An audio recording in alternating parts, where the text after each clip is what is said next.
Assalamualaikum warahmatullahi wabarakatuh. Halo semuanya, perkenalkan saya Suci Ramadhani dengan NIM E0131231016, mahasiswa Prodi Kearsipan.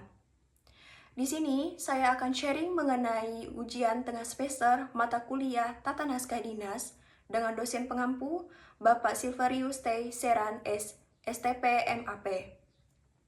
Topik yang akan saya bahas mengenai disposisi dan telaah staf berdasarkan Permendagri nomor 1 tahun 2023. Disposisi menurut pasal 11 ayat 3 merupakan petunjuk tertulis singkat dari atasan kepada bawahan mengenai tindak lanjut atau tanggapan terhadap naskah dinas masuk.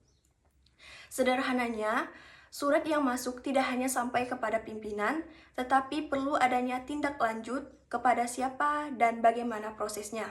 Selanjutnya, telaah staf menurut pasal 15 ayat 9 berisi analisis, pertimbangan, pendapat, dan saran secara sistematis mengenai permasalahan yang perlu penjelasan dari bawahan kepada atasan.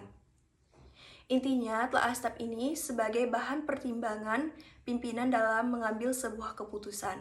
Dalam sistem tata naskah dinas, keduanya memiliki posisi yang sangat berbeda. Disposisi sendiri masuk ke dalam ranah pengelolaan surat masuk yang bersifat singkat dan instruksi.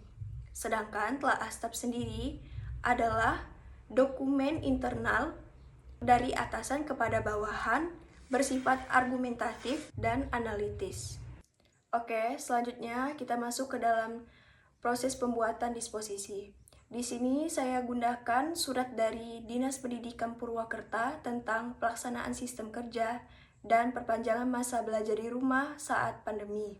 Nah, ini dia format disposisinya yang berisi identitas surat, siapa yang dituju, arahan pimpinan, instruksi lanjutan, dan serta ada kolom tanda tangannya. Jadi, alur disposisi berjenjang yang saya ambil pada sekolah dimulai dari surat masuk yang dicatat dalam buku agenda, kemudian diteruskan kepada kepala sekolah sebagai eselon 2, kemudian kepala sekolah memberikan arahan umum, lalu selanjutnya diteruskan lagi kepada sekretaris sebagai eselon 3 yang memberikan instruksi teknis, kemudian diturunkan kepada guru atau pengajar sebagai eselon 4 dan dilaksanakan.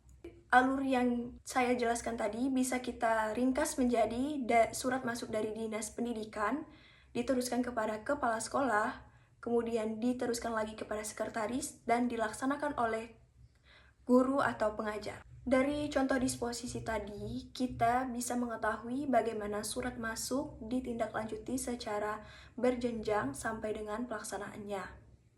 Nah, selanjutnya kita masuk ke dalam proses pembuatan telaah staf.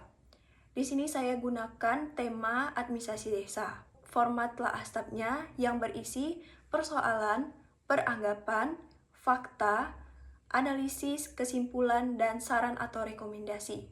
Ini saya gunakan contoh telaah staf yang ditujukan kepada kepala desa makmur dari sekretaris desa.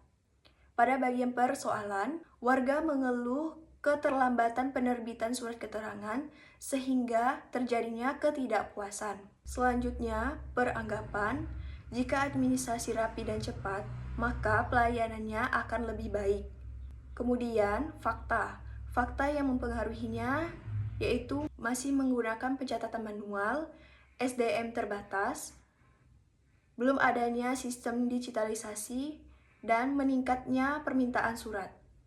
Berikutnya, pada analisis, sistem manual memakan waktu dan rawan salah, terbatasnya SDM, dan digitalisasi bisa menjadi solusi. Kemudian, kesimpulan, keterlambatan terjadi karena kurangnya SDM dan sistem yang kurang mendukung. Terakhir, saran atau rekomendasi. Adakan pelatihan perangkat desa, gunakan digitalisasi sederhana, serta tetapkan standar pelayanan maksimal 1 hari kerja. Disposisi dan telaah staf bukan hanya sebagai dokumen administrasi, tetapi berdampak nyata. Jadi, menurut saya, Disposisi itu penting karena memastikan surat masuk tidak berhenti di meja pimpinan saja. Dengan disposisi, surat langsung diarahkan ke orang yang tepat untuk menindaklanjuti.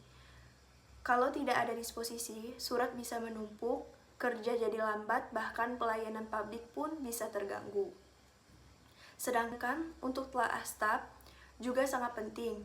Soalnya, kebutuhan pimpinan tidak seharusnya hanya berdasarkan pendapat pribadi, tapi perlu ada masukan dari bawahan. Lewat telaah staf, bawahan bisa menyampaikan masalah nyata di lapangan sekaligus memberikan saran. Jadi, keputusan yang diambil lebih logis, tepat sasaran, dan sesuai kebutuhan masyarakat. Mungkin itu saja yang bisa saya sampaikan mengenai disposisi dan telaah staf. Sekian dari saya, terima kasih. Wassalamualaikum.